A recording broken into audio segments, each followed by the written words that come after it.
In the quiet morning of Africa, a curious lion cub wandered through the tall grass.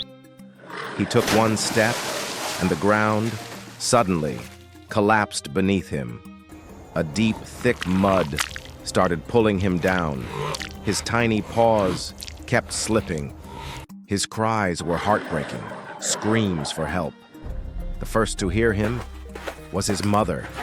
She ran like crazy. She tried digging the pit, but the mud only made things worse. Then the father lion arrived, but even he was helpless. The mud was starting to swallow the cub's head. The mother roared to the sky one last time, begging for help. That roar was so powerful, it reached a human's ears. Ranger Ethan stood face to face with two furious lions. They weren't enemies.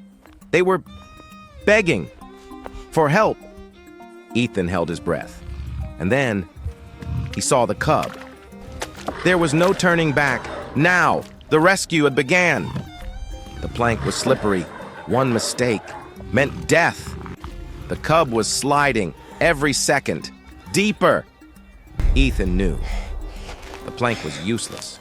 The mud suction was too strong, and the cub was too weak to grab it. He needed a new plan, and he needed it now. He looked at the father lion, watching his every move. He saw the failed attempt, not as a failure, but as a threat. Ethan slowly, carefully, backed away from the pit. He held his hands up, palms open. "I'm not giving up," he whispered. "I'm just getting a better tool." He reached his jeep and grabbed the heavy tow rope from the back. This was his last chance. But just as he turned, the cub let out another cry. This one was weaker, fainter. The sound broke the mother's heart and her patience, her self-control. She charged, not at the pit, but straight at Ethan. To her, he was the threat, wasting precious time. Ethan froze. He didn't raise his rifle. He just stood his ground, holding the rope, waiting. But then, the unthinkable happened. The father lion roared and slammed his massive body into the mother, cutting her off. He stopped her. He turned to Ethan and let out a short, guttural groan. It was not a threat. It was a plea. "Hurry." Ethan nodded. A silent promise. He ran back to the pit, his hands already tying a simple lasso. The cub was almost gone. Only the top of its head was visible. Ethan tossed the rope. He missed. The metal hook hit the mud with a useless splat. He pulled it back, his hands shaking. One more try. Just one more. He threw again. This time, the loop sailed perfectly, landing around the cub's chest, just under its front legs. He pulled gently, then harder. The mud suction was terrifying. It wouldn't let go. "Come on!" he yelled. He gave one final desperate heave, putting all his weight into it. Suddenly, with a sickening pop, the mud released its grip.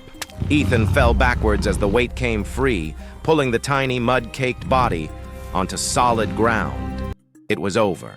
The cub was out, but it wasn't moving. It was limp.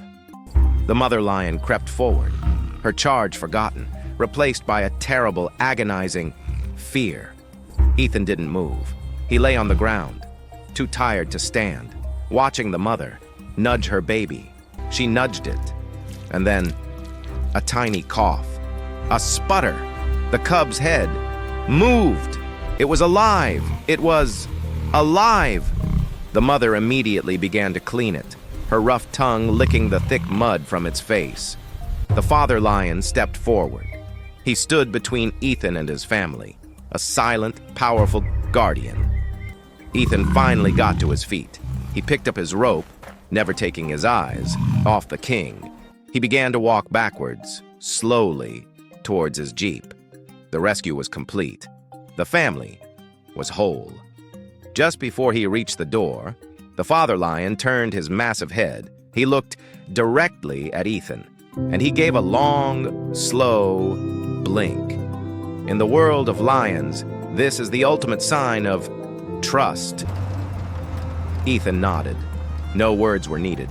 He got in his Jeep, and the engine's quiet rumble was the only sound. He drove away, leaving the family to heal.